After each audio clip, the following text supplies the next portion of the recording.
It's Saturday night.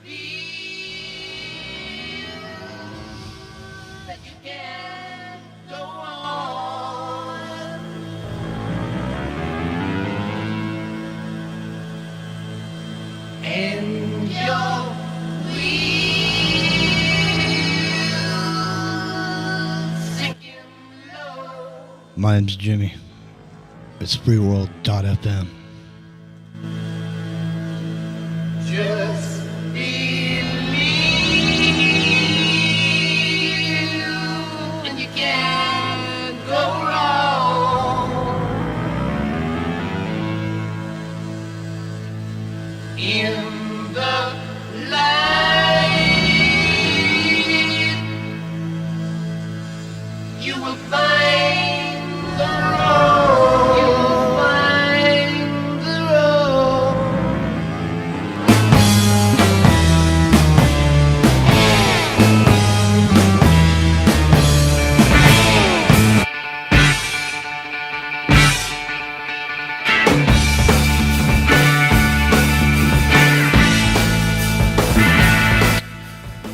Into the microcosms on the air.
Saturday night.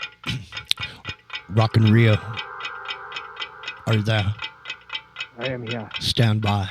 I think I see Ronnie James Dio. He looks pissed. Watch out.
Dude, is that Bill Ward on drums?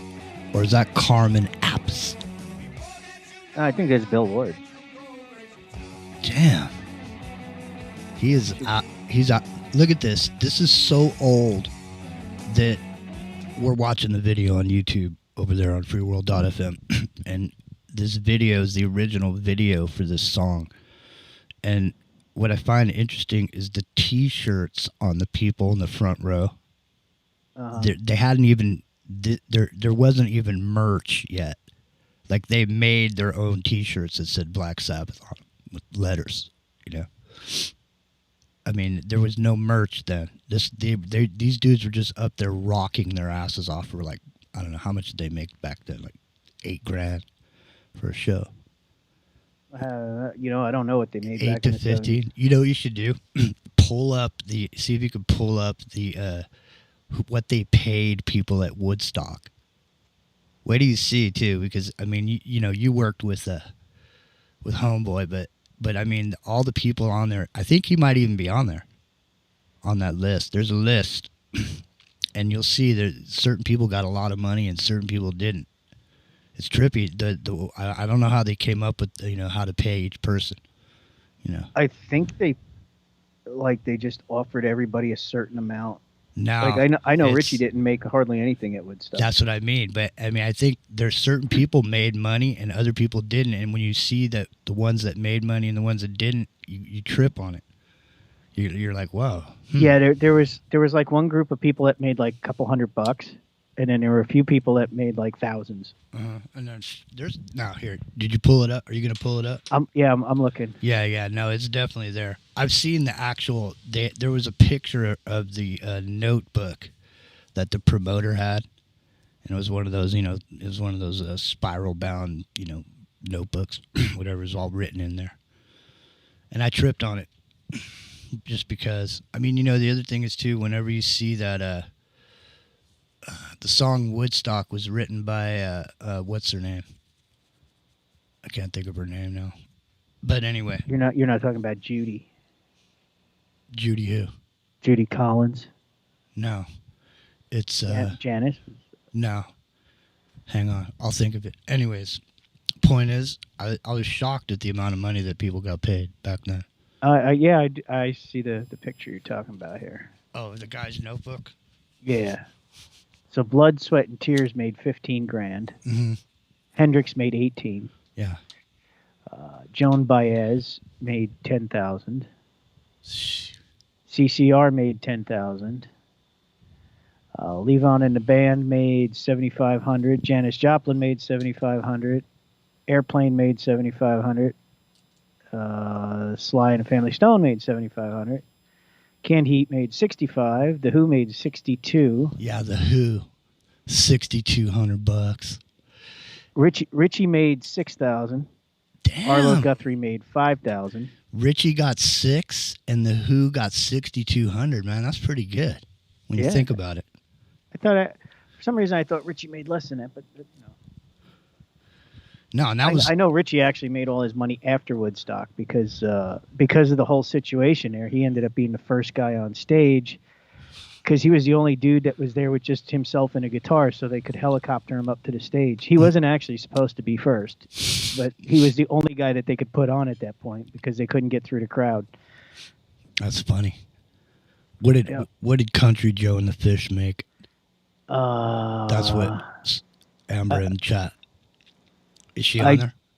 Don't actually see them on the list. So what I was... Oh, there they are. They made 2,500. 2,500. Yeah. Don't ask me. I don't give a damn. That stops Vietnam. And it's 5, 6, 7. Open up pearly gates. Ain't got time. Johnny Winter made 3,750. Damn. Well, let's play some of these people on here tonight.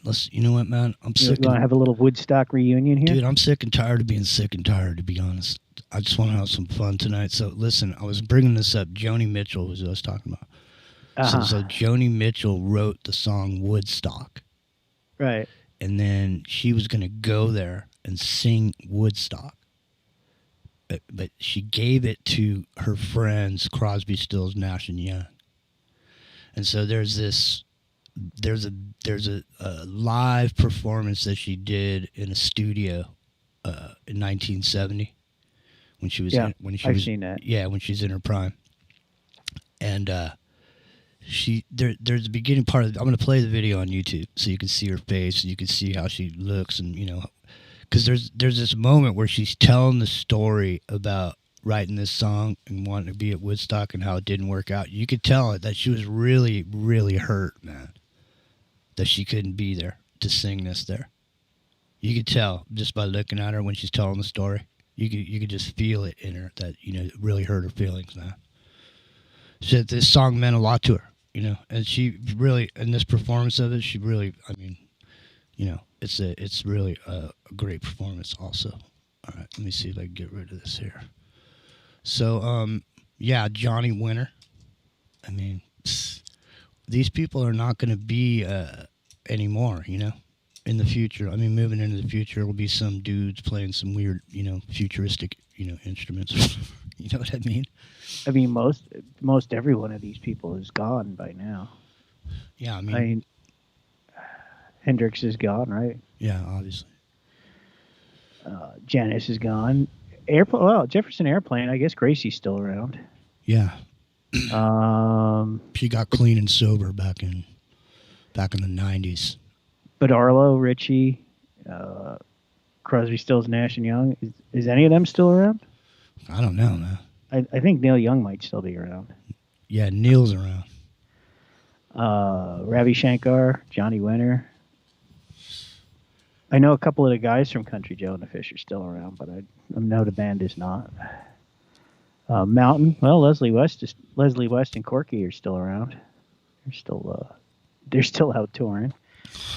They should do like a show of those who are still around. The Stones. They actually did. The Stones are going out on tour this summer. They're already advertising it, they're retiring again. It's literally I mean, dude, what are they gonna roll these fuckers out there in wheelchairs? I guess. It's like, what's his nuts? He just has an IV bag now with heroin in it.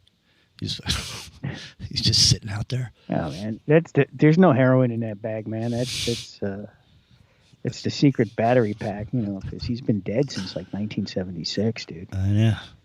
They just keep putting him back out on stage. And you know who else is going on tour this summer is can't think of it. I will though.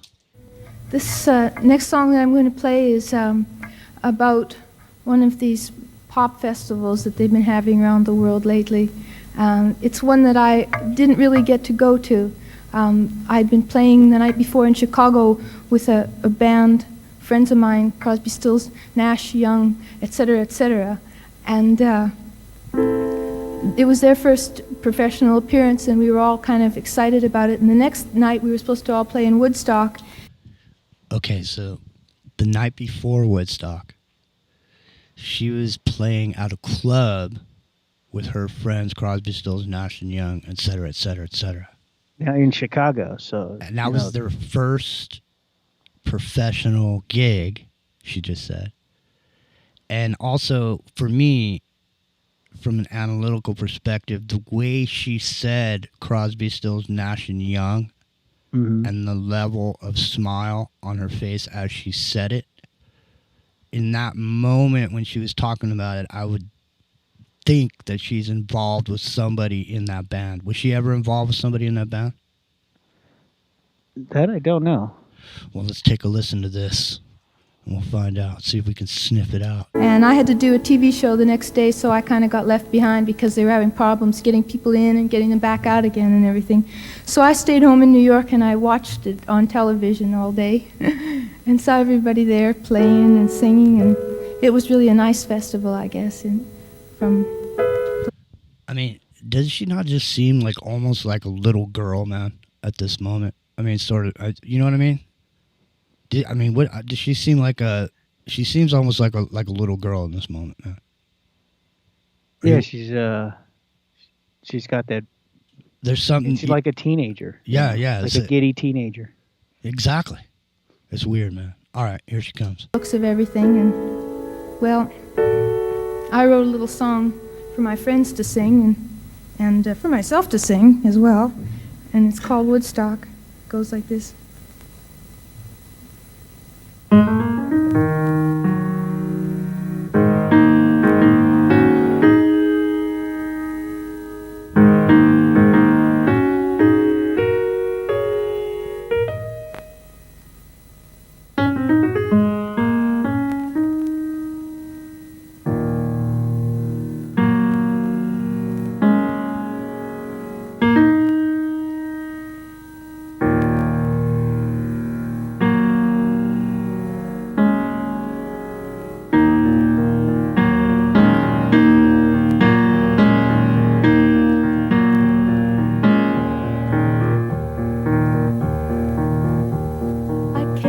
Upon a child of God, he was walking along the road, and I asked him, I said, where are you going? And this he told me, I'm going on down to Yasgur's farm, gonna join in a rock and roll band, I'm gonna camp out on the land, Lord, I'm gonna try and get my soul free. We are stardust, we are golden, and we got to get ourselves back to the garden.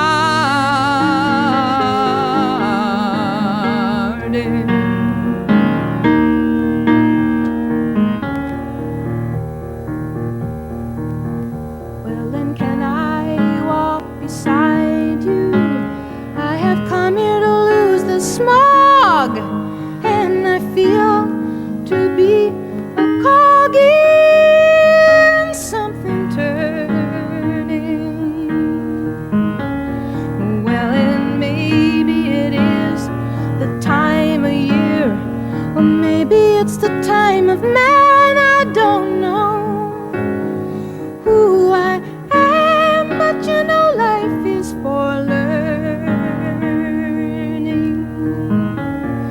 We are stardust, we are golden, and we got to get ourselves back to the garden.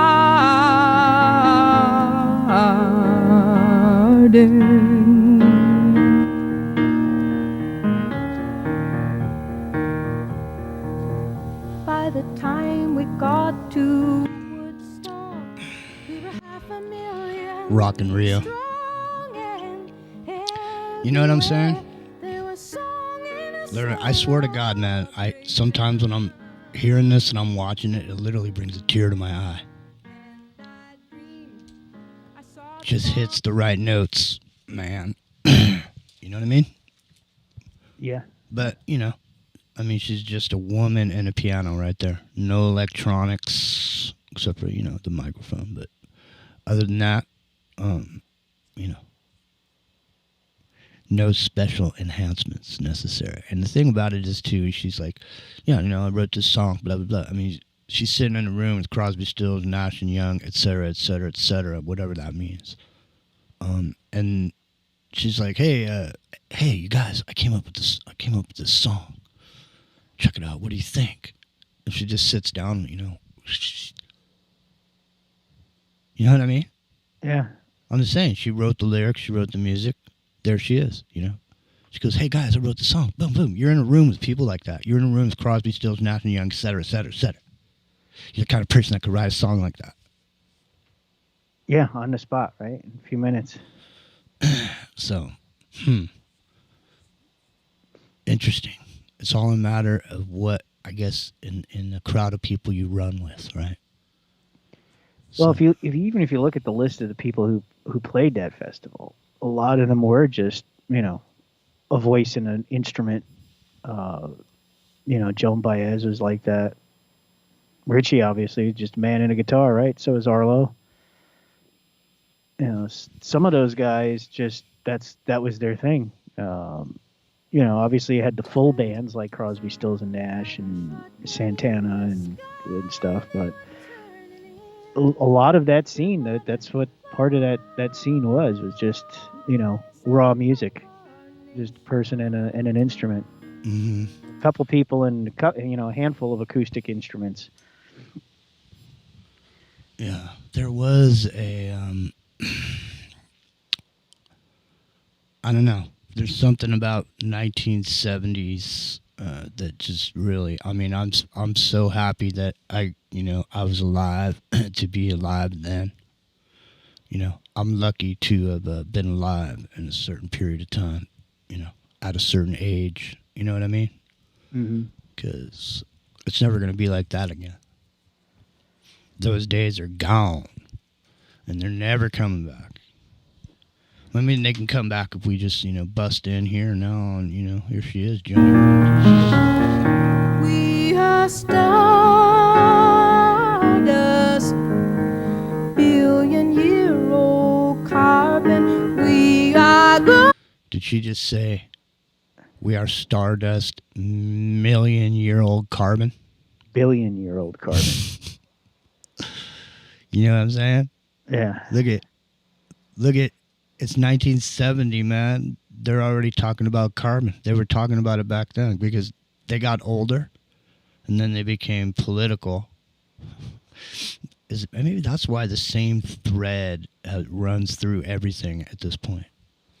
Is because all them hippies, they all went like corporate, and they went into the system, and then they try to drive the system, politically.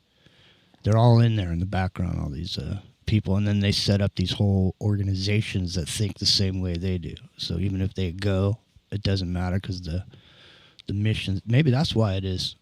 Maybe it's not the people generating outcry about the same issues. Maybe it's just the same issues being propagated from the same people from the 70s. Well, that was one of the interesting things about Woodstock too. Is most of the people on that set list are the anti-establishment, right? Some of them obviously were part of the corporate establishment. Obviously, the Grateful Dead was on there. We all know how that turned out with the company. The company, man. The company, but there again, you had the rebels too, right? Or the independents that were, completely anti-establishment, like Richie and Arlo and Joan Baez, a few of the others. They were totally against the whole corporate America thing, whereas you had the Grateful Dead that secretly working for them, and some of the other bands that were in that. The Who was another one. Yeah, The Who. That's funny. I'm just typing in The Who right now because there's a video, and I can't remember which exactly one it is, but here it is. From 1975, the movie Tommy. Mm-hmm. There's a lot of imagery in that, for example. And there's a scene in... I just took a mood-aroused gummy. Listen, there's a scene in that movie, or in that video, or in the movie, but then subsequently a music video that came out. There is... Marcus said Neil has left more than once. Yes, he has. There's a scene in that video where he's saying, I'm free, and he's running through some field of tall golden wheat, and there's a bunch of dudes in chemical uniforms with completely enclosed, spraying a bunch of shit on the wheat, and I just found it interesting because that's still the same. I mean, we're still griping and complaining about the same exact shit. Mm-hmm. You know what I mean? I mean, they're still spraying shit with stuff, and I don't know if I can get away with this, but we'll see. Hold on a second. I'll get it up on the screen and.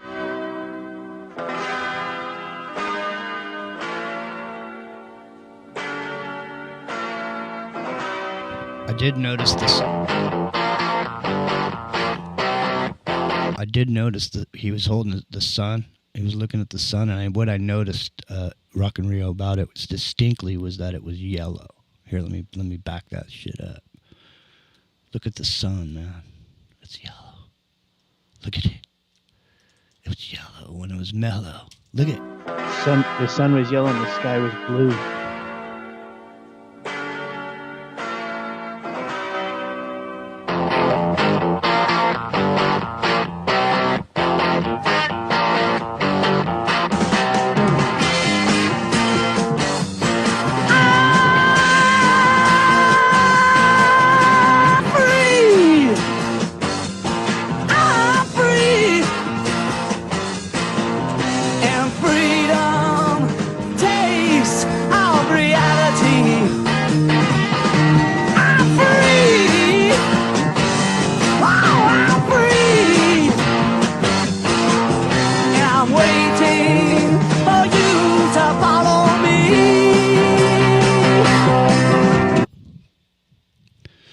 See what I'm saying, man?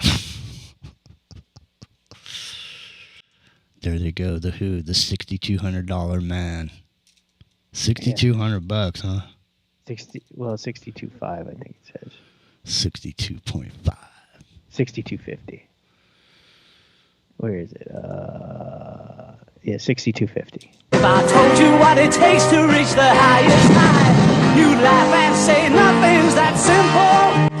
But you've been told many times before, Messiah's pointed to the door. No one had the guts to leave the temple.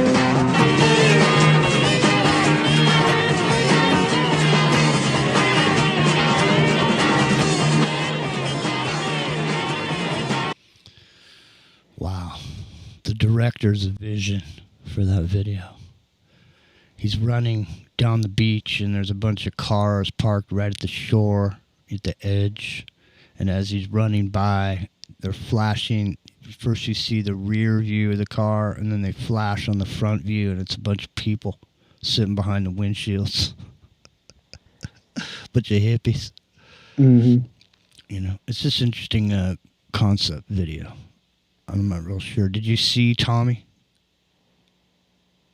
What, the movie? Yeah. Did you Yeah, go? I've seen it. Did you experience it? I didn't. I wouldn't say I experienced it.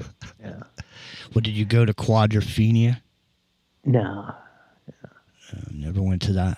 I was never really that big into the Who. Me neither. I wasn't that much into the Who, but I didn't hate. I wasn't a hater, but I just, you know, if there was 3 records in a stack and one of them was the Who, I'd probably not go to that one. I'm just saying. Yeah, I probably wouldn't either. I mean, there's very few, you know, where was that, you should send me that Roger Daltrey, isolated vocal for the, for that, song that you sent me before. You know what I'm talking about, right? I do. I don't remember which song it Yeah, was. you do. You remember. I'm just trying to make myself remember. I remember I sent you an isolated vocal. I just don't remember which song it was. Yeah, I'll try to remember. It wasn't I don't think it was Pinball Wizard. It was. No, it was Meet the New Boss, Same as the Old Boss. Oh yeah. Okay. Yeah, that was good. The isolated vocal, just because a lot of people don't hear what it says, just because there's so much shit going on. You know, drums are bashing, people are, you know, playing guitar. It's hard to really grasp what's being said, but it's interesting if you do. Yeah. You won't get fooled again. Exactly. Don't get fooled again, ladies and gentlemen. It's easy to get fooled. I played the fool. Oh, yeah, hang on a second. I was trying to go back over there. Marcus, where did he go? Marcus, are you still over there in the Chotsky? I don't see you. But Oh, here we go. Yeah. oh, Neil Young, he left Spotify is what he said. He didn't No, say who cares about Neil Young, man? Neil Young. We can't even play Neil Young. I could make Neil Young cool again, but they won't let me play it. So Yeah, he's up there, he's up inside a. I don't know if he's still there, but he used to have a ranch up in right close to here in La Honda, California. He used to have a ranch up in there, and up in La Honda, that's where all the biker gangs used to be, because it was outside. It was in the on the way to Half Moon Bay, but it's up in the mountains, and then right near there, where the ranch is, La Honda, right at the top of that mountain, there's a place called Four Corners, and that's the place. Four Corners. That's Alice's restaurant. That's where it was. So Arlo Guthrie, he was all up in here. Yeah, you can get anything you want at Alice's restaurant. See, and then Neil bought his ranch down there, but now that same ranch he bought, I don't even know how much he paid for it. He probably got it for like $50,000 back then. No one wanted to live out there. Yeah, that shit's probably worth millions of dollars. What's up, Brax? Yeah. 60. He said 62, they said 6,200 would be $4,800 today for the Who. $48,000. So back then, 62 Hun was 48 G. You know what I'm saying? Right. Yeah. Hold on a second. Did you threw me that isolated vocal? Yeah, I did. All right, here we go. All right, well, let's check it out. Oh man, here. I don't want to check out that commercial though. And I don't want to see that screen. I don't want this to be by itself. Somewhere over there. Come back. Yeah, it's funny. You look at these prices and you don't. I mean, a lot of bands now don't make $10,000 a night playing someplace. They're not worth $10,000. But you think about even what that would. If 6,000 is equivalent to 48,000 now, like you look at the number, like Santana made $750, but that's what I mean. You think really they only made $750? They should make at least $5-10 for the night, or for the show or whatever, and that's $100,000 today. If you're thinking like real money for what they're doing now, I mean, I'm sure Santana gets like big bucks. Sniff in the chat says XRP's not looking too good. I haven't looked at it in weeks. Sniff. I don't pay attention to it. But I would say if it's going to be in a good investment before it ever goes up, the first action is to shake out the fools. So you never know. You never can tell. Yeah, nobody ever thought Bitcoin was going to hit 60,000 either. No, I know. Should have bought it when it was $4. Yeah. Well, should have bought it when it's, 3 cents. A lot of people did. I know, this is the one moment in time where being around the alternative media could have did you some good. Yeah. And it's the one thing I did. Of course, being around the alternative media, you don't trust anything. So. But what's real funny about it is I was watching it at that time and I was like, $4 for Bitcoin. Maybe I'll get some, maybe I won't. I was looking into it and I was like, it's complicated. You got to get this wallet thing and you got to have these codes and these keys and and then I saw it start climbing. It was like up to $7 and I was like, yeah, $7 to the dollar. I don't know if I want to do that. And then it went up to like 12 and I was like, screw it. It's too expensive. So it was now I look at it and go, oh man, had I only like bought $1,000 worth at $4, man, I'd be set for life. Lots of people, some people got rich, man. No question. I know a few people got rich on it. Well, listen, don't get fooled, ladies and gentlemen.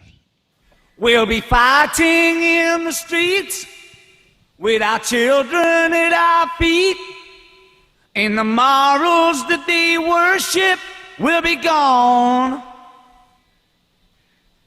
And the men who spurred us on sit in judgment of all wrong. They decide and the shotgun sings the song. I tip my hat to the new Constitution. Take a bow for the new revolution. Smile and grin at the change all around.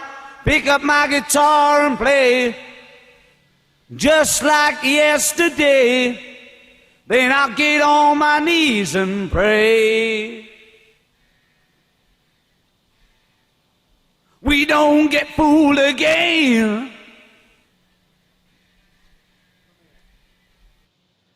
It's interesting what he says there, like from a current perspective, right?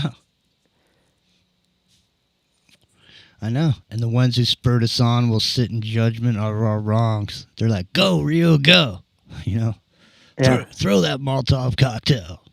Fire that weapon. You know? And then all of a sudden, okay, Rio. Well, sorry. You're going to have to come with me. Well, even the line about, and our morals will be all gone. Mm-hmm. Right? How relevant is that to today's society with the huge shift in the culture? Right? He's predicting the future there. I know. That's what I'm saying. You can't pay attention to what he's actually saying with all that noise running around. What's interesting though is I don't know if you guys can hear it, but I can hear what he hears. Like I can hear his headphones coming through his microphone. Like I can hear I can hear the music he's listening to as he's singing that vocal. Can you hear it?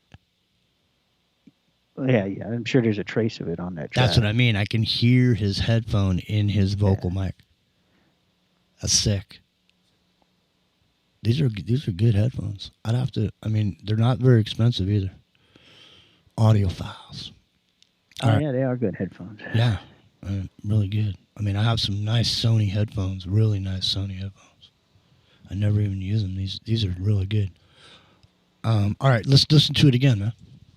We'll be fighting in the streets with our children at our feet, and the morals that they worship will be gone.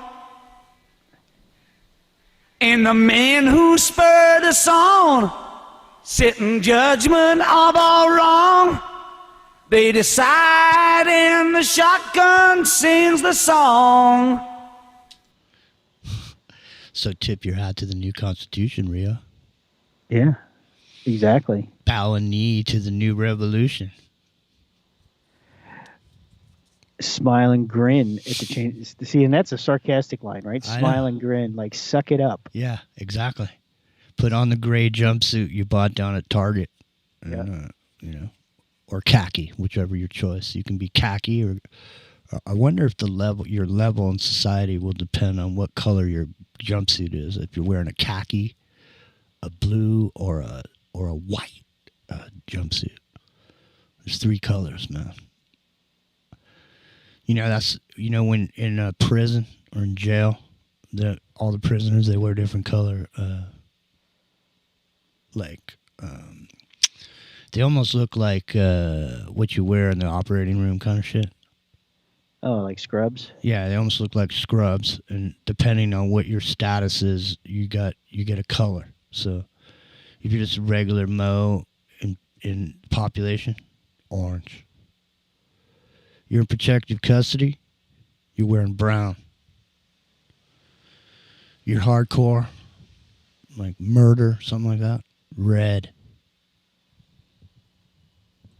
So in the future, man, maybe we'll just be all different ones. We'll have you gray, blue, whatever color you are, that's the level where you are. And you can't come outside that level. You know what I mean? You're only in there. You can only be in there.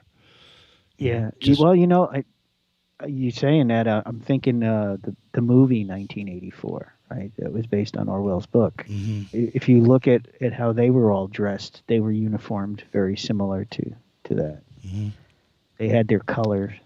Didn't and they weren't allowed to cross the law, they weren't allowed to make contact with those other people. They weren't allowed to discuss certain things with certain people. See, that's what I'm saying. Just like that. It's like you can't go outside of your thing. What was that? What's the movie with Ethan Hawke where he it's in the future and they bust him, and he's got a roommate who can't who's in a wheelchair, but he wants to be able to go into the rocket program, but he can't get in because his DNA is not good enough. So he lives with some dude, and the guy's like giving him samples, and he uses his samples, and something happens, so they go sniff his keyboard, and they find out his DNA is not the right kind to be up in there. Mm-hmm. I don't remember the name of the movie. I know. Come on, man. It'll come to me. Give me somebody in the chat knows what I'm talking about. We've played clips off it a million times, man, because it has to do with DNA. Yeah. And you getting a job or whatever. You know what I mean? You just do. There's no interview. You just come in. If you got the right DNA, you're hired, boy. Yes, sir. Come on in. You get all the benefits. Here, or put on this khaki jumpsuit. Oh yeah, and just to comment, yes, Amber, I've heard that about Pete Townsend too, from people on the inside. He's a creep. He is a creeper. Yeah, you know what? They busted him, and he said he was doing research. Yeah. Gattaca, exactly. Amber said it. Gattaca, that's it. Yep. Exactly. Gattaca. Exactamundo. It's gonna be Gattaca, man. You're gonna be certain DNAs. You can do certain stuff. You're not allowed. You can't. You can only sweep floors, man, if you're in this certain category. Yeah, Gattaca, the prison of the future. That's right. I don't know, man. It's a never. Take a moment for yourself. Every once in a while, ladies and gentlemen, just breathe in, breathe out, in through your nose, out through your mouth. In through your nose, out through your mouth. Remember that. Always remember that. In through your nose, out through your mouth. Not in through your mouth, out through your mouth. In through your nose, out through your mouth. Remember it. Try to take... That's the proper way to breathe. Listen, if you breathe like that, you're going to start thinking different, just in general, because you're getting oxygen in and it's expelling the used gases out. Not only that, your nasal passages are designed to filter out contaminants before they get into your lungs. Mm-hmm. So if you're a mouth breather, you're bypassing that filtration. Mm-hmm. So it's in through your nose, out through your mouth. I've also heard that rewires your brain in a certain way. It does. And I will also add, if you do this religiously, and this I can guarantee you, or your money back, so to speak. If you sit there at night when you're going to sleep, if you're the type of person sitting there thinking about shit, thinking and grinding and thinking, and you can't fall asleep, all you got to do is this. Try to sit there and take 20 deep breaths in through your nose, out through your mouth. You probably won't even get to number 5 before you fall asleep. It's literally that powerful. Very relaxing. Yeah. And you have to concentrate because you got to count. You know what I mean? And when you take a breath, you sit there and take a long, inhale through your nose and then, a nice rhythm, and you try to do it like that. You get some oxygen and you'll fall asleep. It's my personal belief that people that can't quit smoking, me being one of them, I think that what happens is the reason they can't quit is because they sit there and when they smoke, they breathe. And when they don't smoke, they don't breathe as much. And so the act of smoking becomes the act of breathing. You know what I mean? So if you take away the cigarette, the inhaling doesn't go on like it does normally. So it's the person needs to somehow breathe more, Anyways, I don't know. Something to think about. Oxygen therapy. It's powerful, man. You gotta get your oxygen drill, and you gotta get your water. Breathe in, breathe out, and drink water.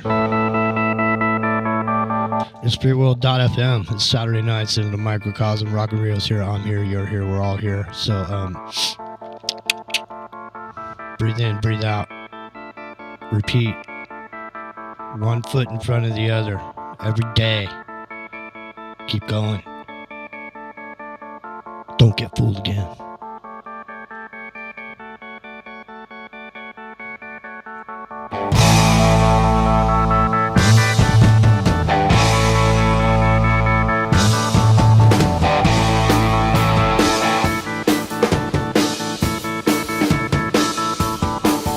We'll be fighting in the streets with our children at our feet. And tomorrow's the day worship will be gone. And the men who spurred us on sit in judgment of all wrong. They decide and the shotgun sings the song. I'll tip my hat to the new Constitution. Take a bow for the new revolution. Slide and grin at the change all around. Pick up my guitar and play, just like yesterday. Then I'll get on my knees and pray. We don't get fooled again.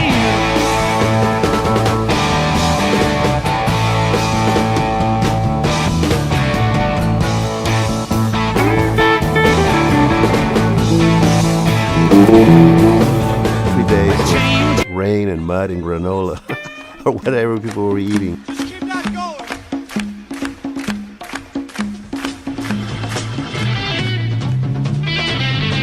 Woodstock was the first thing that I ever saw that had humans capable to live with unity and harmony.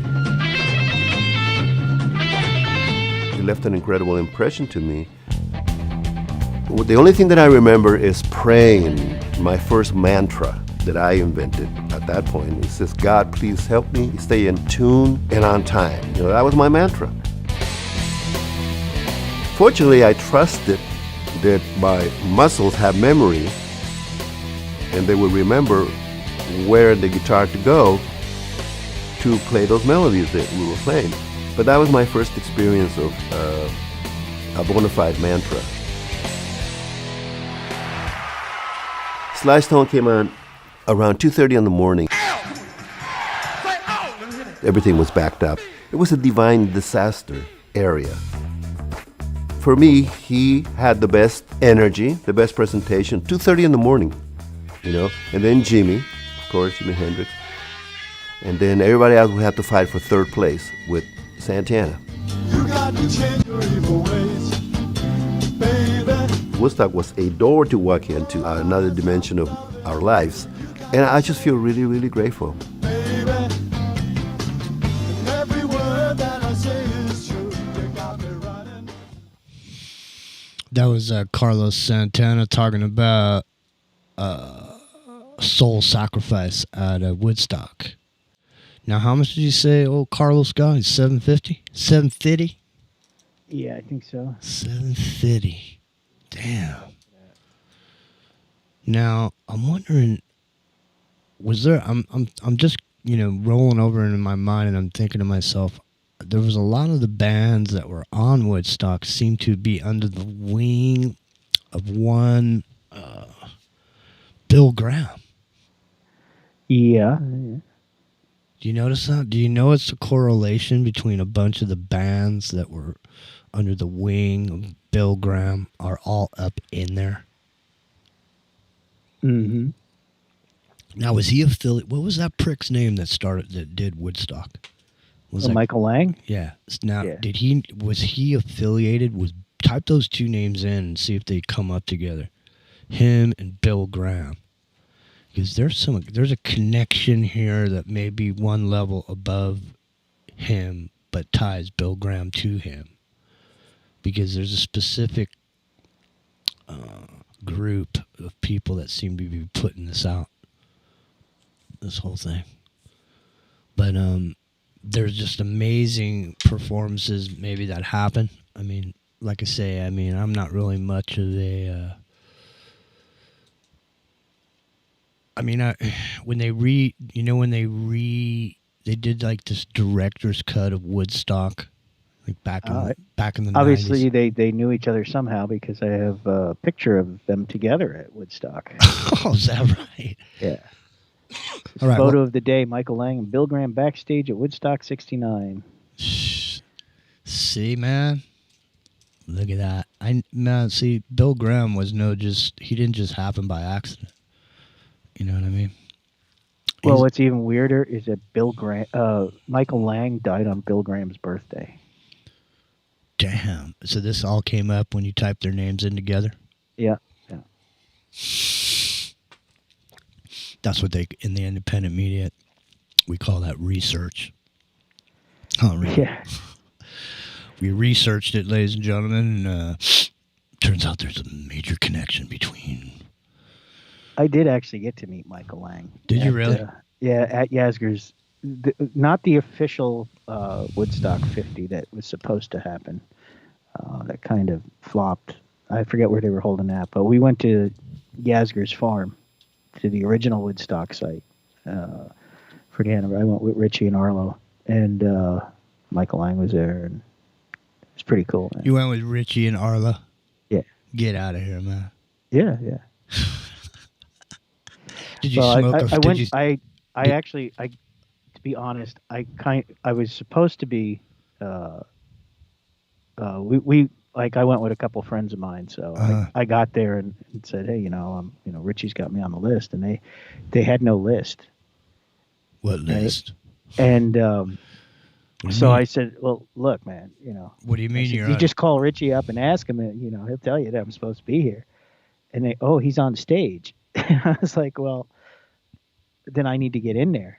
And the guys just they escorted me down. No. Yeah. And that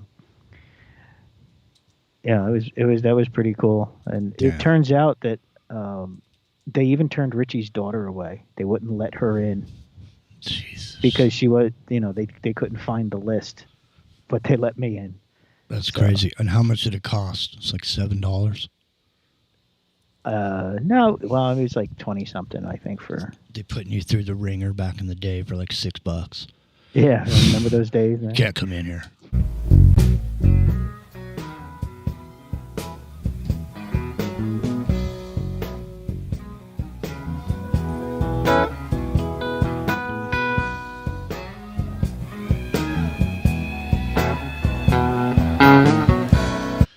I was at this show, dude. And you know what's funny? Is that the Jerry Garcia band would play at the Keystone, It was like every month or every other month, And when they play, it was like a dead show, It was sold out, da-da-da-da. But there used to be this one weird chick that would come in there for the dead shows and for Jerry. And she would stand in the same place every show, every time. And she wore like this weird, like 1920s lace kind of weird shit. Like this, stuff that they would wear in the 1820s, 1850s, whatever, this lace shit. And she had like a fan, like a hand fan, and she'd have her hair all like I keep saying, it's like in the 1800s style. And she'd sit there with this fan, and she would dance in this area, and she would have this hand fan, and she would be fanning her face and fucking screaming like she was having an orgasm. And that's pretty much what she did, as the show went on. And what's trippy about it is in this song, this recording of the show, I can hear the bitch screaming in there. I can hear her particular scream in there. Now I'm playing it again right now, and see if you can hear it in the background. You'll hear it. This is this fucking scream that comes out. You'll hear it. See if you can hear it, Rio. You ready? All right, here. All right.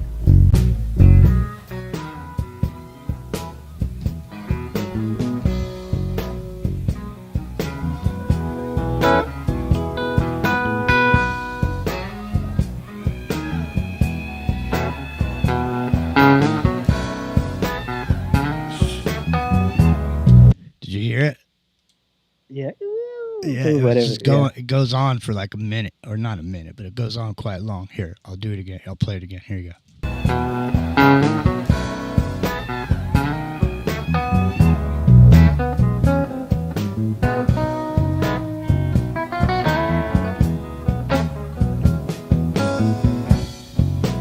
When they come to take you down, when they bring that wagon round, when they come to call on you and drink. Dude, when I used to run the kitchen at this club, me and all the guys in my band would go down to this local grocery store and buy 10-pound bags of potatoes. We'd bring them back there, and we'd chop them up and fill these giant trash cans full of fucking potatoes. And then I'd sit there and I'd sell these fresh cut French fries on the dead shows. Man, I mean, we'd make like $1,500 cash. Oh yeah, because everybody had the munchies, man. Yeah, and I'd sell them. They were selling for like $1.50 back then too. But I'd sell one order, dude, and whoever the deadhead would take the order, and they'd walk out with it, but it had garlic, salt, and black pepper on there. And man, it smelled like garlic, and you just walk out there, and the next thing I know, there'd be a line for the rest of the night. People just ordering French fries. I mean, all the dudes in the band would be back cooking French fries, snorting blow, getting drunk. Those were the days, my friend. You mentioned that girl screaming in the back. We had one of those that used to come around to like every show. You had a screamer? Yeah, and she would follow us around. Like we'd be in Chicago, she'd just show up at the club. We'd be in Florida, she'd show up at the club. Like she had a lot of money, and apparently nothing better to do. But she would just get on a plane and just come see us wherever. Like, it was just weird because she would just show up. I was like, "What are you doing out here?" Because she lived in New York, right? Or I think she actually lived in New Jersey, but she lived over here, and we'd be out somewhere, show up, and she'd just show up, whether it's St. Louis or Chicago or wherever. I'm trying to think of what this. There was some punk band. Her name was Debbie. Debbie. Damn, you seem to know quite a bit about her. Did you get them? She showed up everywhere. Did you get them digits? No, she really was not my thing, man. She was into somebody in the band, huh? Well, she was into a lot of weird things. Damn. Rockin' Rio. But yeah, she was into Bill. Rockin' Rio's behind the velvet rope stories tonight, ladies and gentlemen, in Microcosm Saturday Night. We usually do this on Wake and Bake. Well, we can go late night style tonight. Yeah, it's true because we can go a little deeper into the stories. Now, I was trying to remember the name of this fucking punk band that came and played at the Keystone, and this dude climbed up the side stack and wrapped the mic cord around his neck and jumped off and fucking hung himself. Pissed all over the place. I can't think of. He ended up dying? I can't remember, man. I'm now vaguely remembering it because I was thinking about this show, and I was thinking about shows, and I was thinking about shit that happened at that club, and I'm vaguely remembering this as a story. Now I have to go look but it would take me a few minutes, and I wouldn't be able to talk at the same time. So you'd have to jump in here, or I could play something. Who haven't we touched on? We talked Santana. We talked.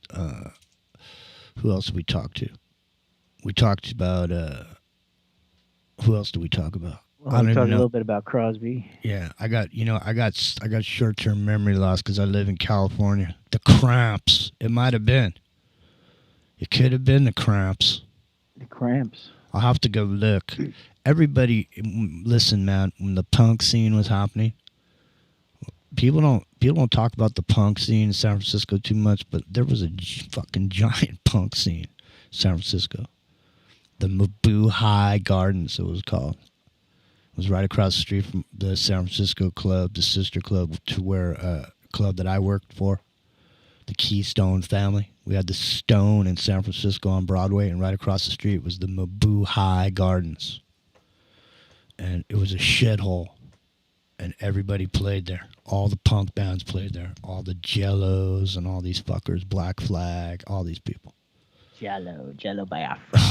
Nobody likes Jello anymore. Jello's passe. And you know what's even funnier is the dude Fee Waybill, you know, from the Tubes. Yeah. That fucker is completely conservative, man. He's like, he would blow your mind compared to, like, you know, I mean, him being as conservative as he is would literally shock a lot of people just based on, like, go watch the video Mondo Bondage, part of their stage show where he comes out and cornholes an alien. And then he whips, spanks, and eats pussy, all in the same video. But hang on a second. Here's how much did Joni get? Johnny Winter? Yeah, $37.50. $37.50. Well, here's a $3,700 man.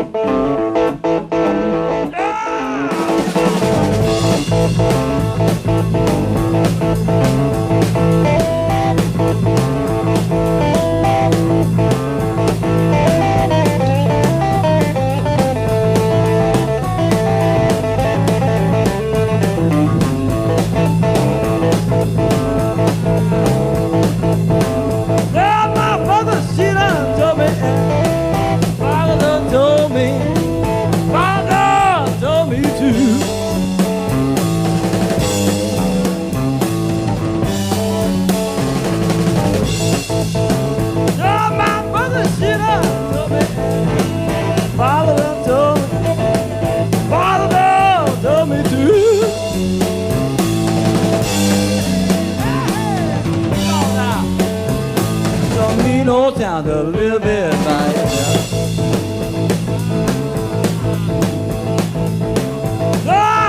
Work for $1, baby, lousy. Good now, baby, die. Simmer down, baby.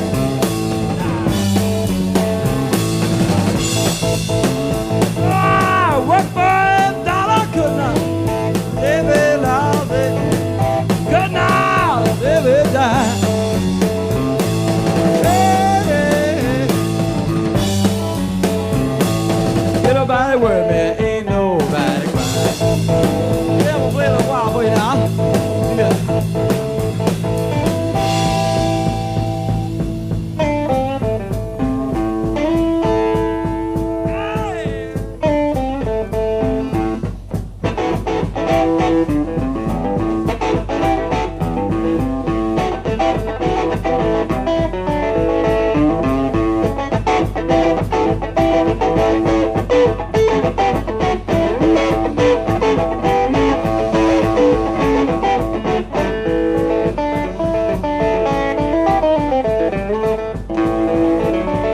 There he goes. Johnny Winter. So, hey, listen to this here, man. Just so people, you know, you guys hear me talking about the club that I worked at for 10 years. You know, you just hear about me, you know, chiming in about it, but listen what somebody else said about it. Listen to this. The Ramones played here, Metallica, Motley Crue, and just about every hair band from the 1980s. It's a place where Cliff Burton played one of his last shows with Trauma before joining Metallica. It's the location where Kirk Hammett's first show with Metallica. It's a place, Keystone, Palo Alto. The original Keystone was in Berkeley on University Avenue, now a drugstore. Second venue was theoretically make it easier for people to park. It was as the brainchild of Big Bob Corona, Bay Area music promoter, and later a 73-year-old true crime victim. And they have it crossed out. He killed himself anyways. He shot himself in the head in the parking lot at Shoreline Amphitheater. In January 2013, I visited the Keystone out of curiosity, blah, blah, blah. So, anyways, there it is, some of the history of the Keystone Palo Alto. Interesting. Yeah. I know. Everybody played there, man, and it wasn't just metal bands either. I mean, every country band played there. Every fucking band you could possibly name played there. And the thing that's funny about it, I swear to God, is that Big Bob was exactly like was exactly like Bill Graham. Mm-hmm. He was exactly like him, man. Because I watched videos. We were talking about Bill Graham a while back, and I was watching videos of Bill Graham, like during shows and stuff, and like what he did, and like how he's busting people's balls and shit. And Big Bob was the same way. I mean, there'd be lines fucking down the street and around the corner for shows and shit. He'd be out there, walking up and down the line, making sure people fucking around. You know what I mean? I don't know. They were interesting dudes. Big Bob is like, Bill Graham was doing stadiums, and Big Bob was down here, with the Keystone, with 3 clubs. But even Bill Graham had a club called the Old Waldorf. I played a gig there. It's not there anymore. It was mostly just almost like an office building turned into a nightclub, so it had low ceilings and shit. You're in there. It's like regular ceilings for a regular office. It was weird. Mm-hmm. And then the stage was like there, and there was like a window. It was trippy. It was a weird place. Anyway, what do we got? About 30 minutes left. Yeah, give or take. Yeah. So what was I doing? I was trying to figure out who got hung, and then I just never figured it out yet. I swear I seem to remember. I mean, I can't remember some things that happened. You know what I mean? Like my memory's gone for some stuff after going through that chemo and all that. But I swear I could seem to remember some dude climbing up the side of the speaker stack and hanging himself off the lighting thing and pissing himself, and Bob kicking his ass and being all pissed off. I was saying something or yelling at him or something. I can't remember what it was. There was a lot of crazy shit that happened there, though. Crazy shit. I can't remember half of what happened there. I can't remember 10% of what happened there. Most of what happened there, I was drunk, and then I got clean and sober, and then they closed a couple years later. So most of my memories are, from when I was drinking. I've never, thankfully, come across anybody hanging themselves at a show. Yeah, it's something. People are into it. Where they choke themselves. Is it autoerotic asphyxiation? I guess. I don't know.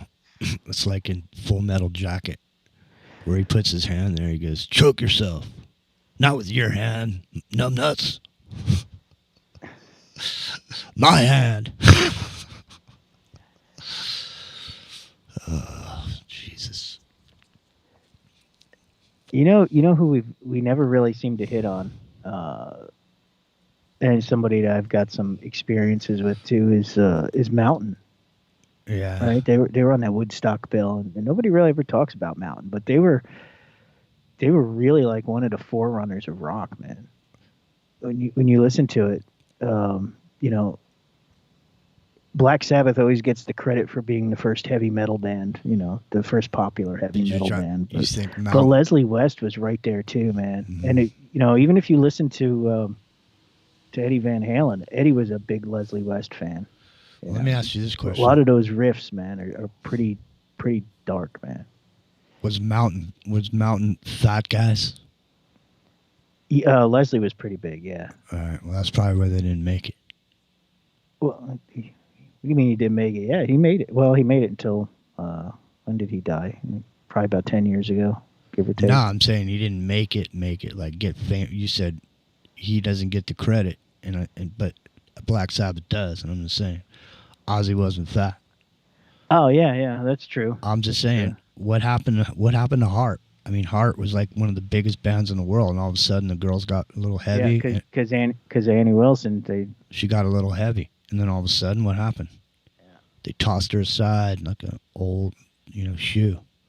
Yeah, she wasn't marketable to the MTV crowd. That's what I'm saying. Back then it mattered, but now you can be, you can be plus size and have a great voice and What was that line? Well, video killed the radio star, right? That was the whole concept of that. yeah. I know you hate that song, but that's what that's about. It's like, in the '60s and the '70s, people, there were ugly people making great music, and by the end of the '70s and the '80s, when video had become a thing, because MTV wasn't really the first, you had to be good looking to make a video. Well, now what you do is it doesn't matter what you look like. You just give it to people that are good looking and have them lip sync that shit and dance around in schoolgirl outfits. Yeah, you become Milli Vanilli. Yeah. Or Britney Spears. One or the other. You know Milli Vanilli's on tour? Yeah, yeah. Meatloaf was fat. Yeah, he was. Yes, Yeah. he was. But for somehow he got around it. But realistically, he really wasn't. He got around it because like his shtick was he was a Broadway singer, so and he was very operatic, and it's more acceptable for like opera singers to be big because something about their diaphragms See, and now the ability to push the sound. You're bringing up. So being a Broadway guy and an operatic style singer, he kind of got away with it. They picked on him because he was fat, but that they let it slide because of Yeah. Plus, Plus, he was unique. He wasn't really all that big. He was at a point, but then he went away. And then he came back again and got even stronger. Yeah.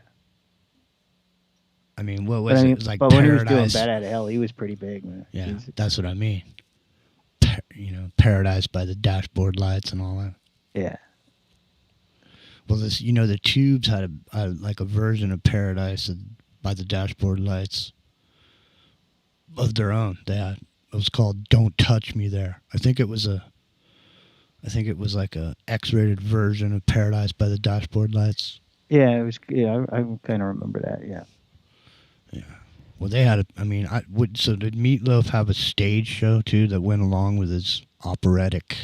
Oh yeah, it was style? the whole thing. He went out with I forget her name, but there was the girl he used to tour with, like to do the female parts in the song. And Yeah.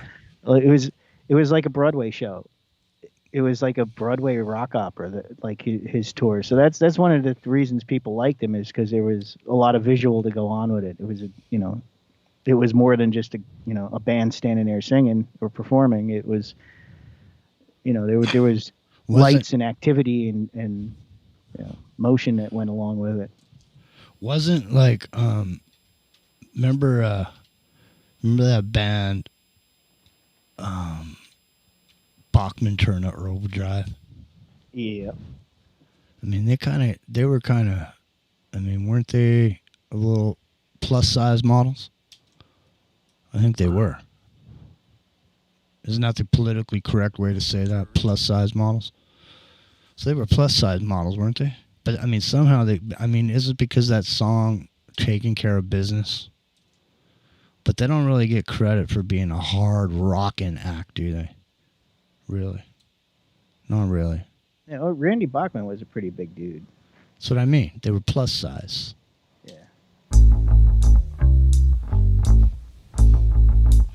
This is one of the first songs I used to rock when I first started playing bass, man.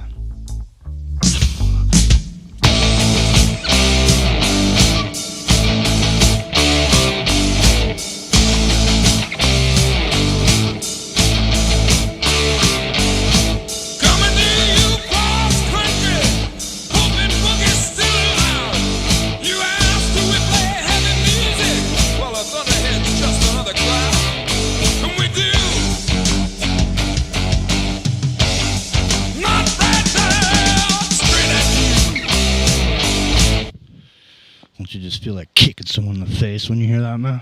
Stomping on someone? The album cover is a box full of gears. Bachman Turner Overdrive, Not Fragile. So I guess the assumption is the box full of gears, the internal gears are not fragile. Yeah.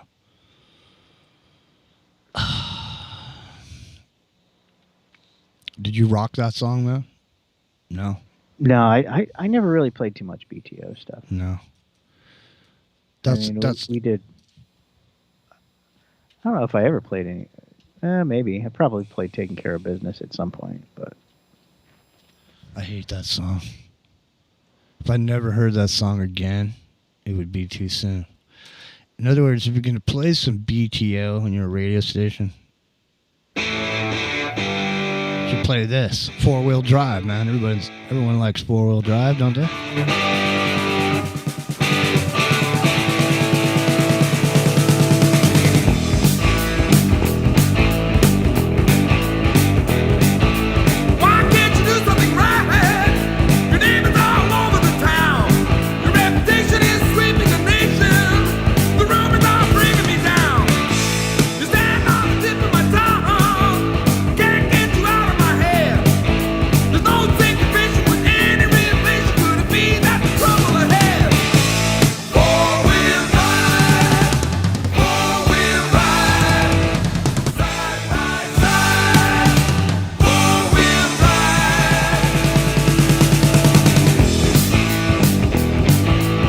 See? That shit kicks ass, man. 4-wheel drive. Kind of sounds a little like there's a BTO song, Blackpink BTO, not BTO, but BOC, Blue Oyster Cult. Sounds almost precisely like that. Yeah, well, that was that mid '70s hard rock sound was a good sound, like.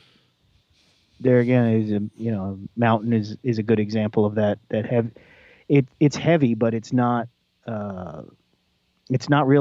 quite metal, but it's got like the foundations of metal. It's harder than the radio rock, but it's not like dark as Black Sabbath. No, it's just good. It's somewhere kind of in the middle. It's just good hard rock. Is all. Yeah.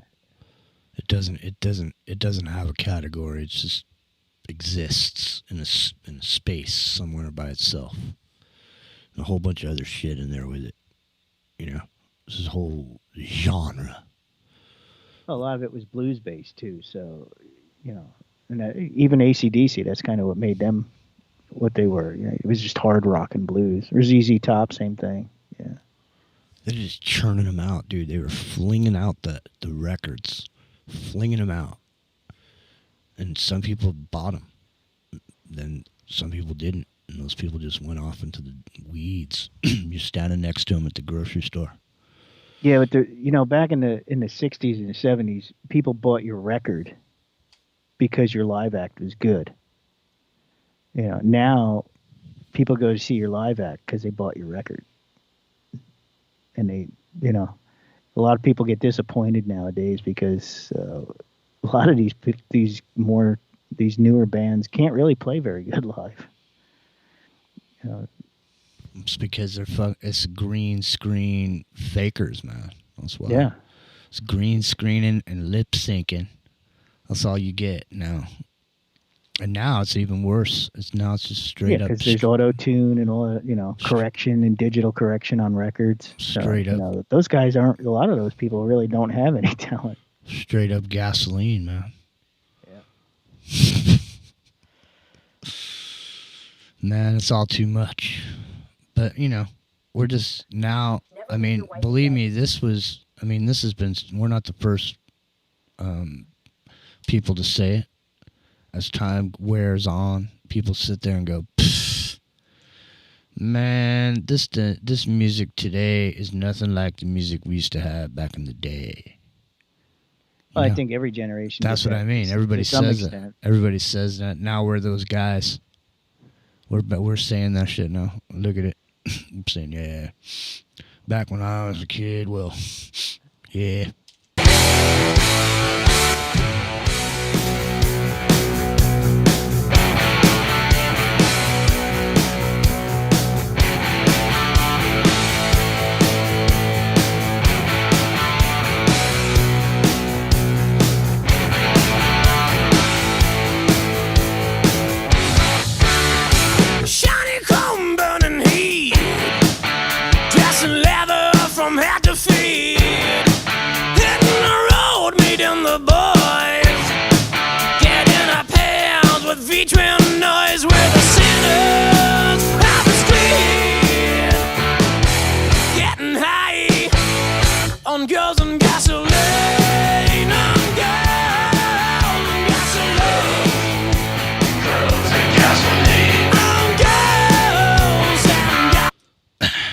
Girls and Gasoline. Girls and Gasoline.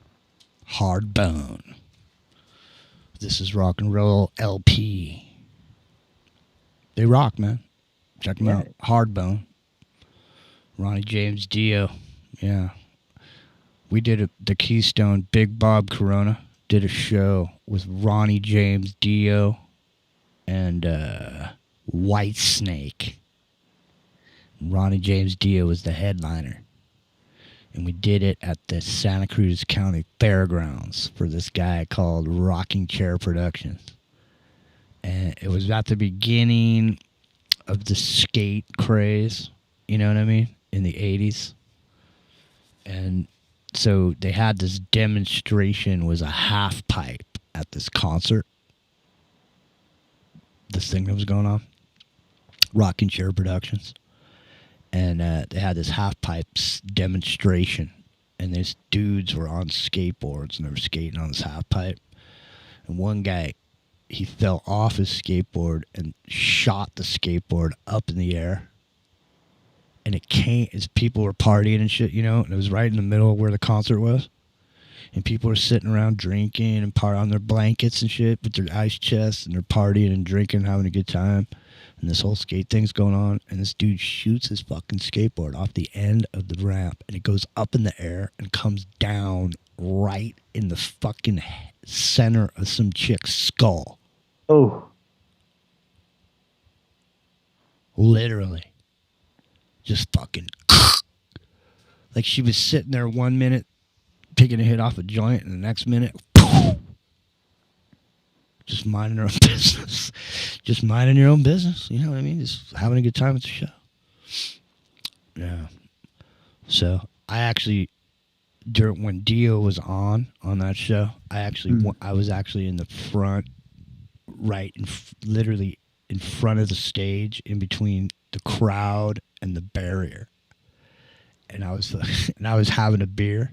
You know, it was back when I was drinking. I was still drinking back then, and I was working there, and I was having a beer, and I was standing there, and there was all these people that were just fucking pressed up against the fucking barriers, you know, and they all have their arms over the top of the barrier, and they're going, dude.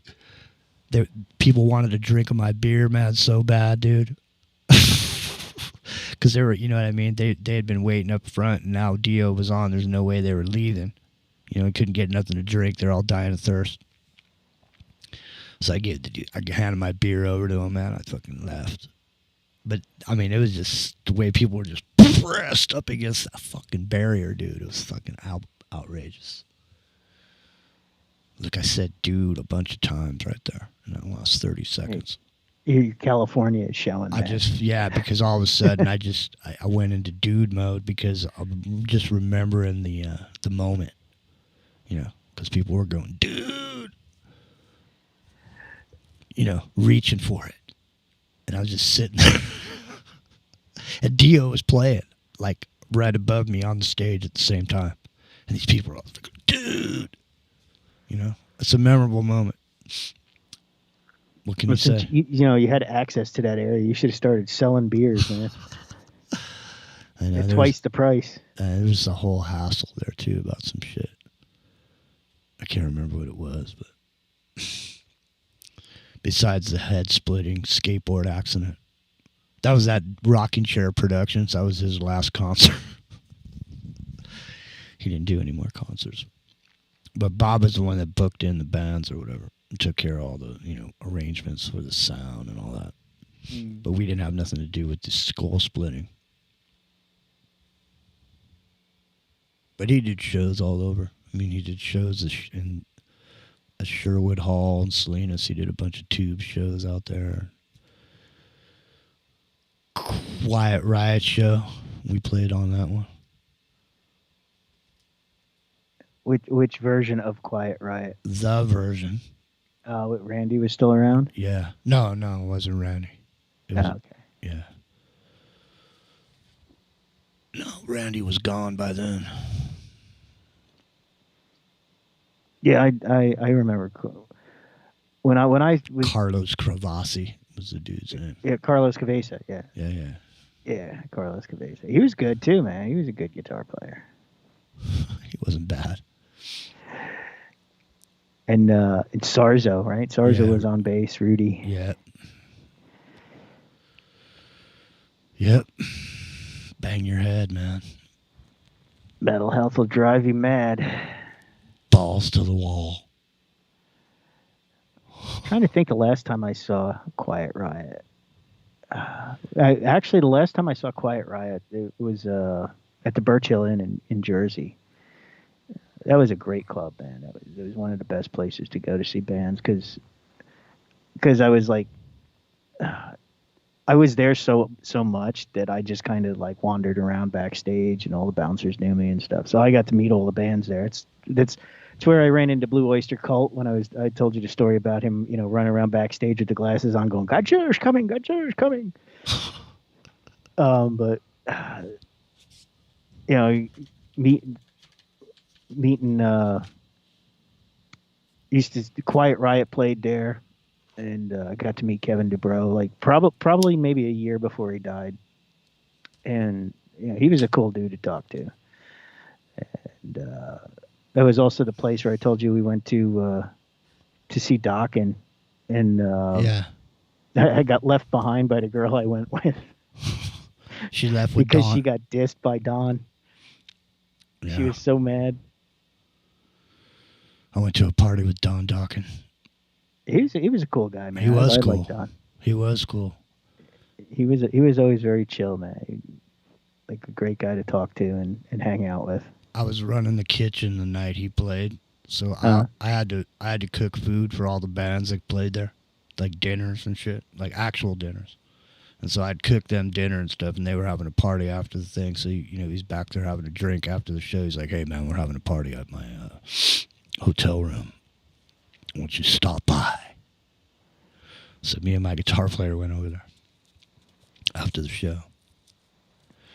Yeah, they were great guys, man. Yeah, They he was were a all super cool. nice guy. Really was. We got drunk. The only guy who wasn't really very cool was George Lynch, but he wasn't he was out of the band at that point when I was hanging with him. So I met George Lynch actually at one of the local music stores. He was doing some good guitar clinic or something, and I just happened to wander in the day he was there, and he was such a prick. He really was. And no wonder he got tossed from the band. I mean, he eventually reunited with them, but it was actually, I think it was either like Don's accountant or his lawyer or somebody ended up being the guitar player while Lynch was out. I forget who it was, but You remember? I think it was his accountant was the guitar player for a while. Remember I told you about that time I was at Screech's house? Oh yeah. And I was yeah. parked in his driveway. And then Ian Zerling came over there with his Corvette and wanted me to move my car. And then I almost got in a fight with Ian Zerling because he was a dick. And then Screech said, "Come on, Jimmy, just move your car, man. Just move your car, dude." And so I moved my car. I didn't get in a fight with him. Well, did you see that Ian Zerling just got attacked by some bikers? Well, they're not really bikers. They're guys on mini bikes, kind of. They're mini bikers. Mini bikers? He got beat up by mini bikers? literally cracks a few skulls and Is that like midget bowling? He beats up one guy and then he cracks a few heads and then he realizes he can't punch them because they have helmets on. So then he starts kicking them in the balls. And then he runs away and drags this one guy and throws him up against the side of a car. And now the guy falls off of him. And now he's running away and another guy's coming after him with a helmet. I'll see if I can find the video real quick if you want to keep going here because I can't talk and search at the same time. But let me see. I guess it was on New Year's Eve, huh? I'm not sure when it was. That's what it says. New Year's Eve biker attack. Ian Zerling. Biker attack. Ian Zerling. What do you want to bet? He's got some movie coming out in a couple weeks. What was he even in? that made him. He was in 90210. Oh yeah, that's right. Yeah, hold on a second. Ian Ziering. Let me see if I can get it to play over here. Just a second, I'm getting it set up.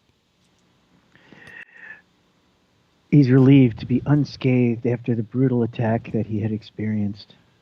It was an alarming incident involving a group of individuals on mini bikes. Individuals. Individuals. You know what, man? Do you notice how everyone says that? Individuals. You don't want to be an individual. Believe me. Yeah, you don't want to be an individual. You check out on a mini bike. Hold on, I can't. What is it? What am I looking for? I don't remember. Hold on a second. It's an individuals. All right, here we go. There's some individuals on mini bikes. Here they come. They're ready to kick ass on Ian Ziering. News, Beverly Hills 90210 star Ian Ziering attacked by a group of bikers in L.A. Video from TMZ shows the New Year's Eve dust-up along Hollywood Boulevard as several mini bikes were zipping in and out of traffic. It appears Ziering's car may have been hit, and he took out his anger on one of the bikers. Others joined in, ganging up on Ziering until he ran across the street to break free. TMZ reports a police report was taken listing Ziering as the victim. Run away, run away. Fuck, what are you going to do, man? You know, I got to say, I mean, I have to say. The mini bike gangs are, even here in New York, right? You hear stories about from the city of these bicycle gangs. I know. It's the same thing, right? They just roll up on people and like kick the crap out of them. That's what I'm saying. He's lucky he got away. I was talking to someone about it earlier today, and I said if he was in New York, he would have been dead. Because those gangs are running wild in New York, from what I hear. Yeah. On those bikes, they're riding dirt bikes and quads and shit. Illegal, street machines. Dirt bikes. The cops won't do anything about it. They can't catch them because they're in traffic. Well, they stand there and watch. Because the problem is even if the cops manage to catch them and arrest them, they would just get sent home. They don't get fined or locked up anymore in New York. I mean, unless you like outright murder somebody in broad daylight, they're not going to do anything about it. Dude, if you got a full face helmet on and you jump out and start beating on someone, there's nothing before they can comprehend what to do to you. You've already kicked the shit out of them. They can't hurt you, Plus, if you got those, if you're wearing those riding jackets, with the Kevlar inside the padding and shit. That's what I mean. People were tripping when I told you guys that day when I was at the grocery store and the dude came pulling up on me on one of those on a dirt bike. Mm-hmm. And he was talking to me and he was trying to speak over the fact that he had a full face helmet on and his eyes looked angry and shit. And like for a couple seconds, I thought he was going to fucking bust a cap in my ass, man. You know what I mean? And there's nothing I could have done to him. Like I say, if I would have swung, to hit him or something, he's wearing a helmet. You know what I mean? What can you do to a person? Nothing. It's actually a really good way for someone to fuck you up, man. And especially in a modern society with those bikes. You could steal anything on those bikes. You could go into a jewelry store on those bikes and smash and grab. What?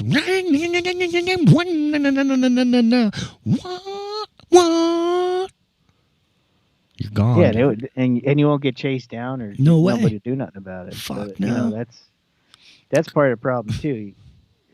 Cops chasing you. Just go into a place where there's barriers where cars can't go, like a park. You just go through the barriers and just motocross across, the park and come out the other side. You're gone, man. You know what I mean? Just throw the bike because you could the dirt bikes are a dime a dozen. You just steal them, ride them, and get rid of them. You know what I mean? Polly says there's a gang called the Vespas. Yeah, the motor scooter gang. Mm-hmm. And Mike says monkeys on mopeds is the next logical step. I know, the monkeys in Thailand. Right? Yeah, monkeys on mopeds, man. I wonder if they ride in the Vespas over there. Oh, I'm sure there's tons of Vespas in Thailand, Well, that's what I mean. or whatever the equivalent brand in there over there would be. But That would be funny if you could get one chimpanzee to learn how to drive the Vespa and have a bunch of those smaller monkeys just hanging off the side as he's riding down the street, you know, kind of like piled on there. A chimp is probably smart enough to drive a bike. Man, I used to play a video of an orangutan driving a golf cart on the beginning of the show when I'd play music. There was an orangutan on some property, and he would drive around on his golf cart. He was like the golf cart driver. See, it goes back to what we were saying earlier about the DNA. See, if you're an orangutan, well, you can drive the golf cart. Yeah, that's true. I mean, they can drive. But if you're a spider monkey, all you can do is dance when the organ grinder plays the. Well, I think those little monkeys they can ride bicycles. They have like little bicycles for them. Do they? Yeah. It's not surprising. It's not surprising. Monkeys are fabulous, aren't they? You get 99. What do you get? 99 of them together, then you get what? The 100th monkey. We only need 12 monkeys, man. What if you're the 100th monkey? What happens when there's 100 monkeys? Something happens. They all of a sudden they learn. What do they say about that? What is the saying of the 100th monkey? I'm not sure. Type it in. What is the 100th monkey theory? There's a 100 monkey theory. The 100th monkey effect? Yeah, there you go.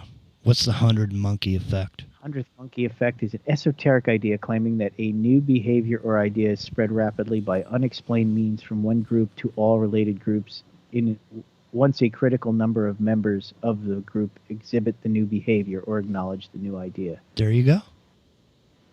See? There's 100 monkeys. All you got to do is get 100 monkeys. You get one to start, and he spreads it, and apparently the whole group will follow. Well, there you go. 99 monkeys, 99 bottles of beer on the wall. 99 problems, but 99 is 18. 1 plus 9 is 8. 1 plus 8 is 9. I got 99 problems.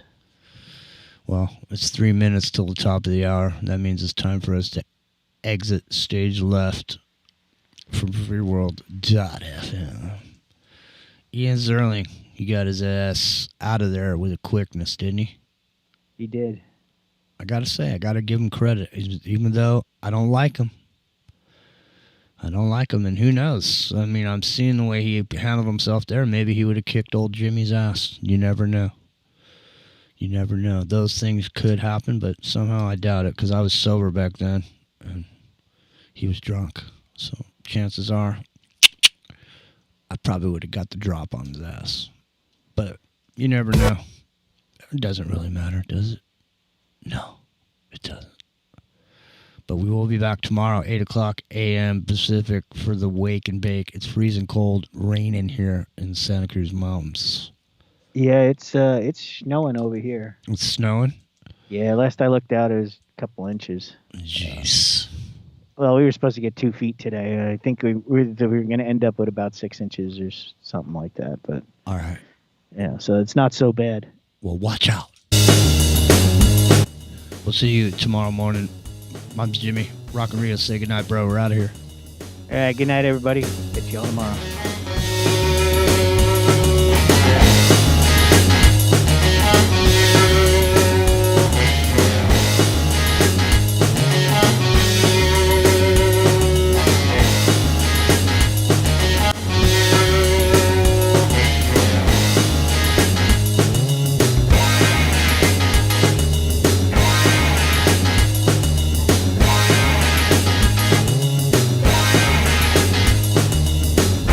See those fault lines laid out like landmines. It's hard to relax.